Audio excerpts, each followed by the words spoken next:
Hey everyone, welcome back to the history of video games. After the extreme success of the Xbox 360 alongside a lot of its changes, the decline of sales for the PS3, and the massive success for the Wii U, specifically the console, as many of the games for the Wii didn't really sell very well.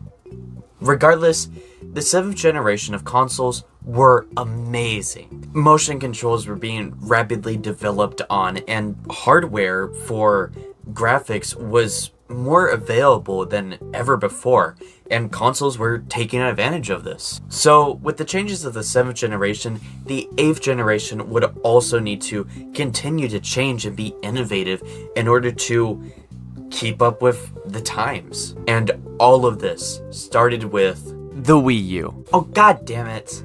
Look, I've been a major fan of Nintendo ever since I was born, but with the Wii's game sales not doing very well alongside the decline of the 3DS and 2DS, and as we'll see, the marketing of the Wii U, we were entering the dark age of Nintendo, and I don't think I can handle this alone.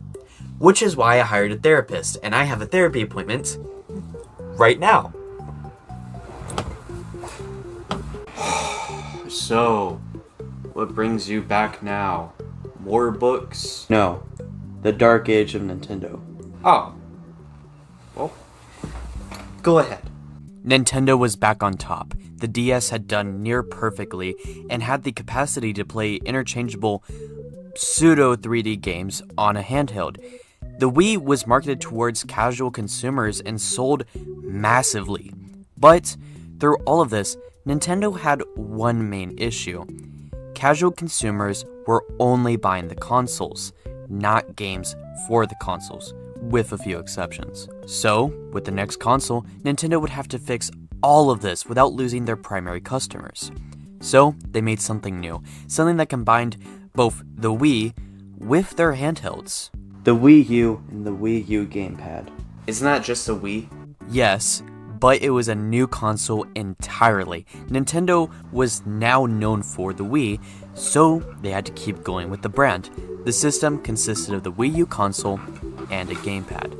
The console would connect to the TV and provide either another screen or a larger screen to play on. The gamepad, however, worked as a touchscreen controller and separate screen for closer gameplay for separate games, like a DS. In a lot of ways, the Wii U was just a more technically advanced DS, and best of all, you didn't really need a TV to play most Wii U games. All you needed was the Wii U gamepad and the console plugged in close nearby. Sure, it wasn't the most practical, but the Wii U was also released in 2012. Right. So where does it all go wrong? What happened to the other guy? He stepped out. I miss Philip. Continue. The marketing. See, where the Wii U messed up was how it marketed itself. Historically, Nintendo has had this problem before, with the SNES and marketing it to sound like it's just an upgrade of the already existing NES, rather than its own thing. With the Game Boy Color, marketing it to look like it's just the same Game Boy, but with color. Same thing happened to the Game Boy SP and Game Boy Advance.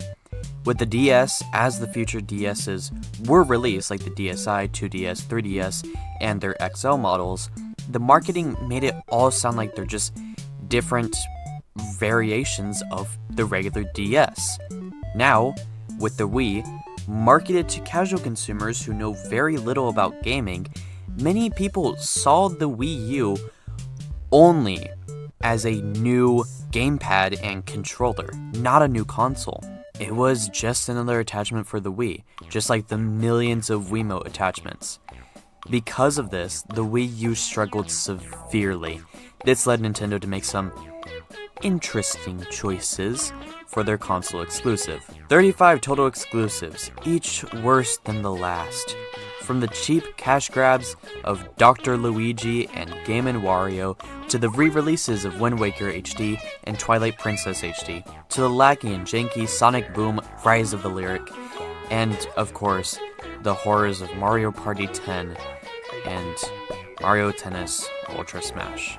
There is also a game called Meme Run, which is a very real game and was removed for the, I kid you not, unlicensed use of the troll face meme. This is a real game. Look it up. Like, what? All of these factors led to an incredibly poor release and even worse runtime on the market for the Wii U. A total of only 793 games, 208 if you only count the physical ones, and only 166 if you count of those the ones released in North America. To say the Wii U failed would be an understatement. The Wii U was Nintendo's greatest fail and almost caused another bankruptcy in the company. Not to mention all the other consoles that were released at the same time. Exactly. Well, I'ma head out. Thank you so much, Mr. Therapist. Glad I could help. Hey everyone! I'm tied up to a chair.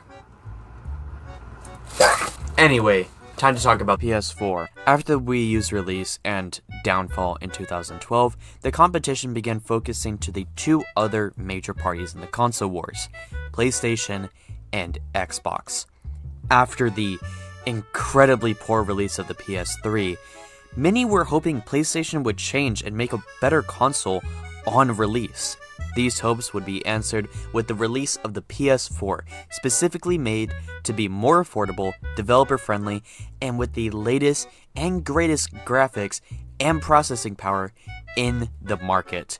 Released for $399, the PS4 was near perfect on release. Sure, the price was quite high and the PS4 didn't have any backwards compatibility features, but the console itself and its relative price compared to other consoles on the market, alongside the specs, this console was amazing. All of this without mentioning the PS4's variations and the PSVR. In 2016, 4 years after the original release, Sony announced the release of the PS4 Pro and PS4 Slim, two models of the PS4 meant to prolong the console's lifespan and allow for price cuts. The PS Slim was released for $299 with very few technical changes to make the console lighter. The PS4 Pro was only released for $399. If you remember, that's the exact same price as the base PS4. However, the only major change was its ability to display 4K resolution, the new standard of gaming. And then there was the major addition of the PSVR. Motion controls had already been a major part of gaming, especially with the 7th generation. However, no one had really been able to integrate VR into a normal console experience. VR was always treated as this separate thing with VR consoles like the Oculus. That was until the PS4's VR system. With VR becoming a big deal at the time, Sony wanted to get a head start into the platform while still maintaining support for the PS4. So, in October of 2016, the PS4 VR system was released. And I mean, it did okay. Where it did poorly was the lack of first-party support. The PSVR almost entirely ran off of third-party ports from the Oculus VR system. Plus, many of the games present were quick minigame type games that had you explore an area in VR, and then you're done. Man, I sure do wish I could waste $30 right now. No way! Although its usability was limited, it was a major stepping stone in the gaming industry. VR could now be on a console rather than its own standalone thing. And as companies got better at designing games in VR, surely more games would be available in the future. Plus, it was nice to see the return of the PS3 PlayStation Move controllers. However, with how successful the PSVR was after the failure of the Wii U, from here, it was simply only downhill. With how successful the PS4 after the failure of the Wii U, it was only downhill from here with the Xbox One. After the massive success that was the Xbox 360, many people were left wondering what happens next for Xbox. A few unfunny jokes about how Microsoft can't count, and the Xbox One was finally revealed. E3 2013, the Xbox One was unveiled. A more traditional box design, but its features were what defined it as the future. an all-in-one entertainment system, live TV, media streaming, social media, and so much more, alongside gaming. Initially, this sounded amazing. And then they kept talking. Anti-consumer policies, blocking all third-party accessories, pre-owned games would require additional payment, online requirements, and yes, Kinect requirement. Yes, the Kinect made a return for a few months before dying out, finally. All of these anti-consumer policies caused mass outcry from gamers. Luckily, Microsoft listened and released the console on November 2nd, 2013. There was just one major issue. Everything was missing. Live TV was almost non-existent alongside social media, though streaming services like Twitch were easily available on the console. All of the policies were eventually revised, and pre-owned games were still cheaper, and you could still use third-party, accessories. However, nothing could fix the state of the Xbox One and public perception of the console. A base price of $499. For context, the PS4 was an objectively better console and had less starting restrictions, and was released for $100 cheaper at $399, with a Pro version coming later on for the exact same price. A solid $100 difference. So, with the hated pre-release plans and a massive price difference, the Xbox One wasn't looking very appealing. But in 2016, the Xbox One S was released, with the Xbox One X coming in 2017. And if you're wondering what changed, me too. The major change was 4K HD visuals and extra space for digital gaming, which was quickly on the rise for some people. Aside from that, it served as just an upgrade to compete with the PS4 Pro and PS4 Slim. The Xbox One S was decently cheap at $299, and the Xbox One X was the normal $499. But with these re-releases and price cuts, the Xbox One seriously struggled in sales as time continued. Looking back, it's pretty interesting that Xbox had almost the exact same issues that the PS3 had an entire generation prior.